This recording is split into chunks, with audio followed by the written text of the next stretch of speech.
Three. Well, we need yet another step, is to synthesize the various insights that we gain.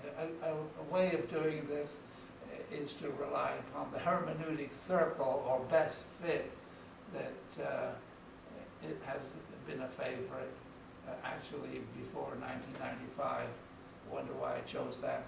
Thanks to Gadamer and Habermas. And the synthesis, for instance, for the PA field. Shouldn't PA recognize that it limits this effectiveness by its narrow boundaries? Shouldn't it deterritorialize? Shouldn't PA make even more effort, like in the Public Administration Theory Network, to establish a sophisticated macro PA subject, utilizing epistemic pluralism to answer questions like, is government too big? Why? Is private or public bureaucracy more corrupt?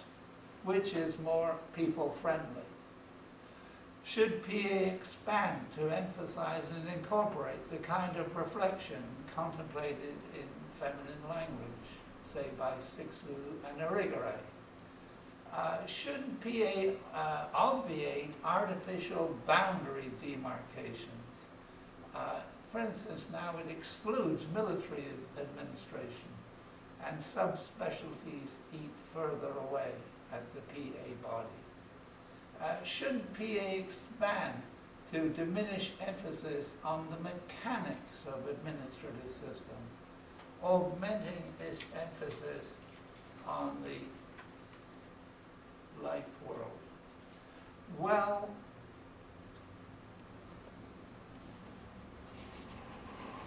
I think what we should do is think about PA and common sense, having done the epistemic pluralism thing, on a treadmill. And yes, it would be good to get the chart. One of my favorite physicists, unfortunately dead, is Richard Feynman, and he talks about how physics is the opposite of common sense, and how a little scream will come down as he tells what physics says, and people would not wish to know. We have to recognize also with Ursula Franklin that there are different kinds of common sense. There's the regular stuff, there's constructed common sense, or reconstructed and projected common sense. Turn to Bertrand Russell talking about people being like walking in the country surrounded by flies, and those are our emotions and feelings, and how we're not rational people, but people who are primarily emotional people. Anderson, a neuroscientist, talks about how brain exercises can help, and I recommend thinking about this in regard to epistemic pluralism. Why not go on a treadmill, she says, and think about things on a treadmill? Well, I have a good reason why you shouldn't, which is you might fall off.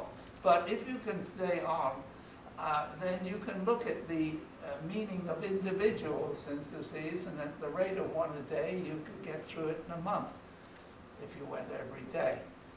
You could reflect on syntheses in the light of examined lived experience, not unexamined experience. You could contemplate the application of such syntheses to particular programs. And then, most fun of all, you can view in the face of unfamiliar disciplines. Maybe, in some people's case, evolutionary biology, for instance.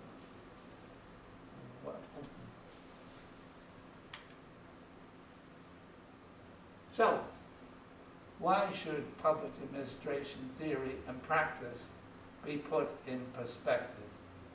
I think that public administration is too important to fail. Institutionalism pervades not only government, but human action. Public administration out of perspective is too weak to succeed. Third, we can make use of this Wittgenstein game inspired by recognizing that the limits of PA's language adapt Wittgenstein's words, mean the limits of PA's world. We have the medicine. It's epistemic pluralism. Thank you very much.